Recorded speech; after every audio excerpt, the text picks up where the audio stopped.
Cette capsule vidéo te permettra de voir les méthodes de travail qui vont te permettre de bien amorcer ta session.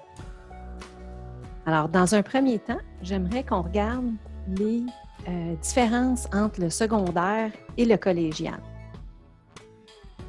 Alors, au secondaire, c'est obligatoire. Au cégep, c'est ton choix. Au secondaire, même si certains cours sont échoués, tu pourrais quand même avoir ton diplôme, alors qu'au cégep, tu dois réussir tous tes cours et l'épreuve synthèse de programme et l'épreuve uniforme de français. Au secondaire, dans certaines écoles, c'est un passage de 5 ans, alors qu'au cégep, c'est à peu près 2 ou 3 ans de passage.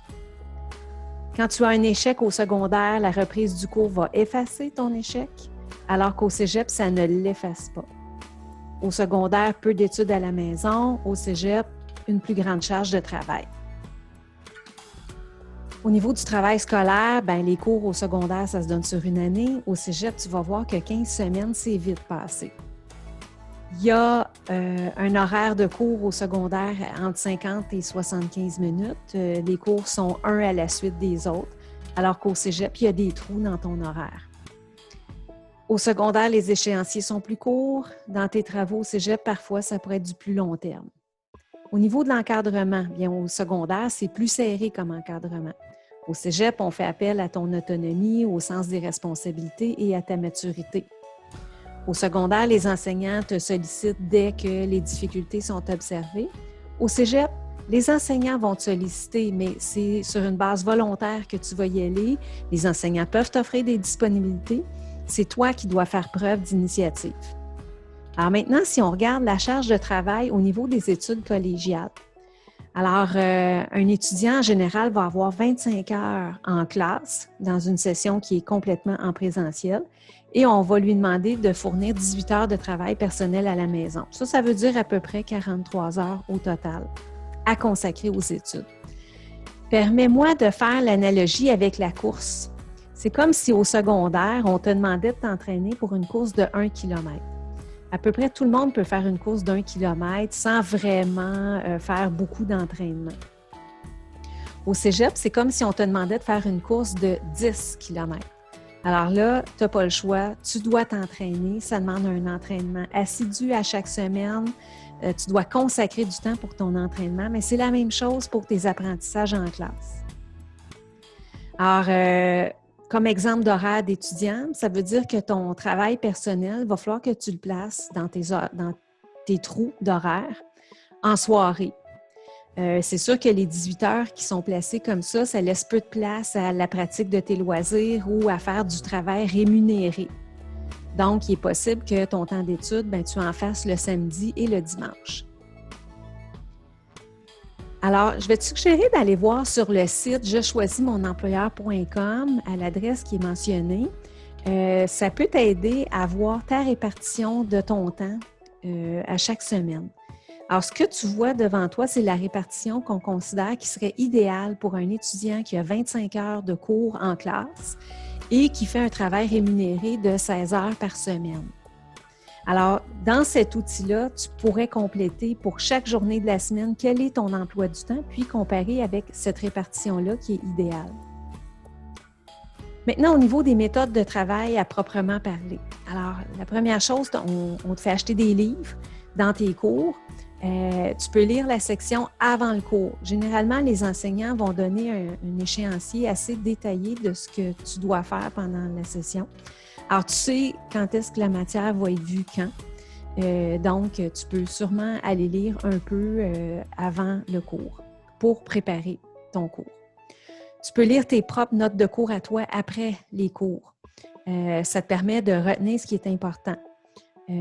Ça te permet aussi de comprendre mieux les exemples. Quand tu fais tes devoirs et que tu ne sais pas trop comment amorcer l'exercice, tu peux retourner voir tes notes de cours à toi. Évite d'être dérangé quand tu fais ton travail personnel à la maison ou ça peut être au cégep, mais il faut que tu aménages un endroit où tu peux bien travailler et où il n'y a pas de distraction. Le centre des médias, par exemple, ça peut être un endroit intéressant pour toi. À la maison, il faut être à un endroit où il n'y aurait pas de bruit. Choisis des plages horaires où tu es le plus concentré Il y a des étudiants qui sont plus concentrés le matin, il y en a d'autres que c'est plus en soirée. Planifie plusieurs courtes périodes d'études plutôt qu'une longue période d'études. Tu vas être plus concentré à faire les choses. Je te donne un exemple. Si tu fais 4 heures de physique en ligne, la 4e heure ne serait pas efficace. Alors, tu es peut-être mieux de placer 4 périodes d'1 heure échelonnées sur des moments différents. Ça va être plus efficace pour toi comme apprentissage. Il faut que tu planifies aussi qu'en 2 cours de la même matière, tu aies eu le temps de consolider tes apprentissages puis de faire les exercices demandés par le prof. Par exemple, entre 2 cours de mathématiques, entre 2 cours de français, entre 2 cours de physique et ainsi de suite. Ça te permet de voir s'il n'y a pas des éléments que tu aurais moins bien compris. Puis, le cours d'ensuite, tu pourrais poser tes questions à ton enseignant pour éviter de prendre du retard. Fais tes devoirs régulièrement. Donc, à chaque semaine, tu vas devoir travailler dans chacune de tes matières. Tu fais quelques exercices après chaque cours. Ça te permet de voir si tu as compris la matière, puis ça peut te donner le moyen d'aller voir ton prof s'il y a des éléments que tu as plus ou moins bien compris. Idéalement, il faut tous les faire. Fait que ça veut dire qu'à la fin de ta semaine, si tu n'as pas réussi à tous les faire, il va falloir que tu trouves un moment pour compléter l'ensemble de tes exercices. Évite de prendre du retard, il faut être prêt pour la nouvelle matière parce que souvent, on a besoin de comprendre ce qui a été vu le cours d'avant pour amorcer la nouvelle matière. Tu fais tous tes exercices demandés par ton professeur. Probablement, c'est parce qu'il faut tous les faire. Si tu pouvais développer tes compétences en faisant moins, ton prof en demanderait sûrement moins. Sois conscient de l'importance des devoirs. Ça te permet de réviser, d'assimiler la nouvelle matière. Ça permet d'appliquer ce que tu as appris. Ça permet de vérifier si tu as vraiment compris quelque chose, si tu as développé tes compétences. Il faut comprendre aussi qu'au cégep, la démarche est plus importante que la réponse. Fait que ne cherche pas juste à deviner la réponse. Prends la peine aussi d'écrire tous tes calculs. Ne les laisse pas dans ta tête. Ça permet d'éviter de faire des erreurs de calcul, puis ça permet aussi pour toi de mieux réviser ta démarche. Applique la démarche apprise en classe.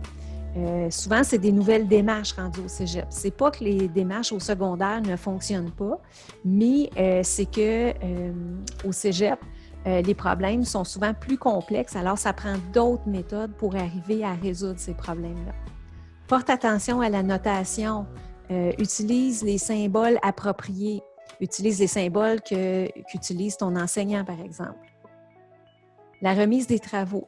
La date de remise, ce n'est pas une date suggérée, c'est une date limite. Après la date limite, il y a souvent des pénalités associées au retard. Alors, tu perdrais des points. Termine tes travaux à l'avance. Pour les rapports de laboratoire, bien, c'est plus facile à faire quand on vient juste de faire l'expérience. Les idées sont plus claires. Quand tu termines tes travaux à l'avance, ça te permet une marge de manœuvre. Si jamais ton imprimante ne fonctionnait pas, si Omnivox ne fonctionne pas, ou si tout simplement c'est ton Internet qui ne fonctionne pas, bien, ça te permet de te reprendre pour déposer ton travail à temps. Alors, j'espère que ces quelques trucs vont t'aider à bien amorcer ta session. Merci.